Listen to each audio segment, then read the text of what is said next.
और आज बिहार में तीसरी खबर के रूप में जो महागठबंधन के नेता हैं और खास करके राष्ट्रीय जनता दल, जो बिहार की जनता बिहार जलाओ दल के नाम से जानती है,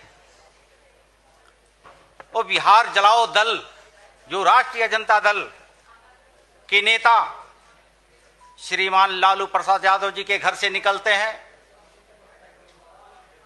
और बयान क्या देते हैं कि मैं चमार नहीं हूं। यह शब्द बिहार के लाखों लाख जो अनुसूचित जाति जनजाति कमजोर वर्ग के लोगों को अपमान किया है।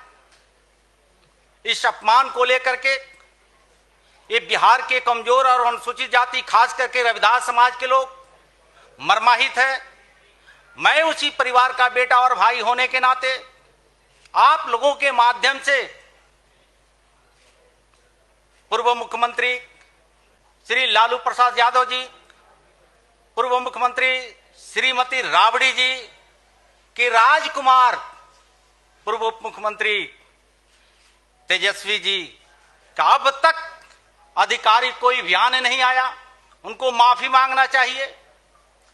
बिहार के रविदासों के लिए, बिहार के अनुसूचित जाति के लिए एक अपमानजनक शब्द का प्रयोग करना इनकी आदतन बन गई है। पाप करेंगे राष्ट्रीय जनता दल का नेता, पाप करेंगे तेजस्वी जी और धोएगा बिहार प्रदेश के अनुसूचित जाति के लोग। अब वह दिन नहीं है।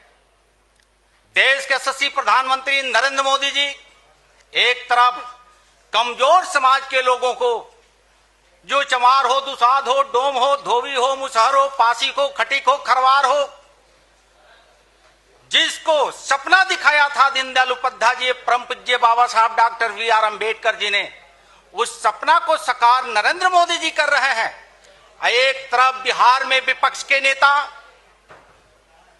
जो छाती पीट के कहते हैं कि मैं मुख्यमंत्री, पूर्व मुख्यमंत्री का बेटा होने का गौरव महसूस करता हूं, उसी तरह चमार परिवार में जन्मा एक जनक चमार, भारतीय जनता पार्टी के कार्यकर्ता होने के नाते मैं भी अपने जाति और समाज पे गौरव महसूस करता हूं और उन नेताओं से पूछना चाहता हूं कि लालू प्रसाद यादव जी, राबड़ी जी, आपने अब तक खंडन क्यों नहीं किया? इस तरह से अपमानजनक शब्दों का प्रयोग करके एक खास जाति, अनुसूचित जाति को अपमान करना आपका नियति बन गई है।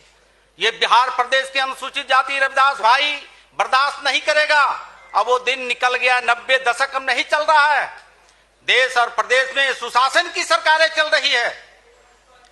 बिहार के यशस्वी मुख्यमंत्री नीतीश कुमार जी और देश के यशस्वी प्रधानमंत्री नरेंद्र मोदी जी के साथ जिस तरह से बिहार प्रदेश के सभी कमजोर तबके के लोग उनका विकास हो रहा है, उससे घबराहट महागठबंधन के नेताओं में दिख रहा है, जिससे अनर्गल खास तबके के खास जातियों को इन्होंने नाम लेकर के अपमान करने का काम किया है।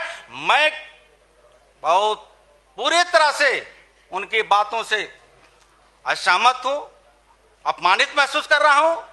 मैं उन नेताओं से कहना चाहता हूं कि आप निश्चित रूप से बिहार के रविदास समाज से आपको क्षमा मांगना चाहिए। धन्यवाद।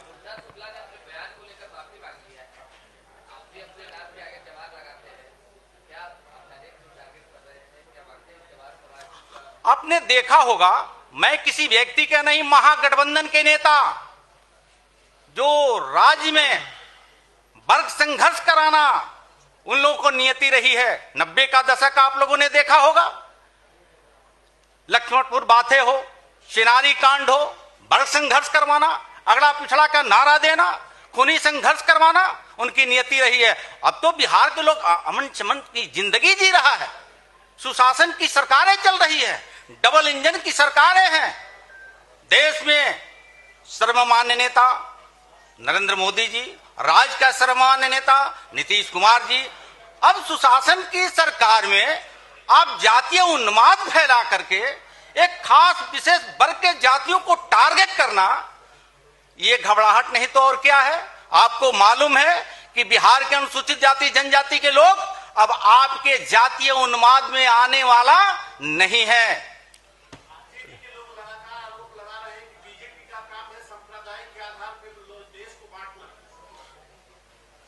ये जनता आने वाले दिनों में तय करेगी। 19 में तो जनता ने स्पष्ट जनादेश दिया था कि आपको 0 दे करके बिहार में घर बैठा दिया था। अब ये 24 का चुनाव है, 24 में 40 का 40 देश के यशस्वी प्रधानमंत्री नरेंद्र मोदी जी के नेतृत्व में जाना सुनिश्चित हो चुका है। चलिए, बहुत आज दिल्ली के रामलीला मैदान में उस पावन भूमि पर तमाम महागठबंधन के नेता अपना पाप भूलने के लिए वहां पहुंचे, क्या कहेंगे? ये देश की जनता देख रही है। एक तरफ 40 करोड़ का सरसरी निगाह देश के यशस्वी प्रधानमंत्री नरेंद्र मोदी जी के साथ है, और यह स्पष्ट हो चुका है कि वो देश की जनता के लिए रामलीला मैदान में कोई इकट्ठा नहीं हुआ है। परिवार बचाओ के लिए वो रैली खास करके हो रहा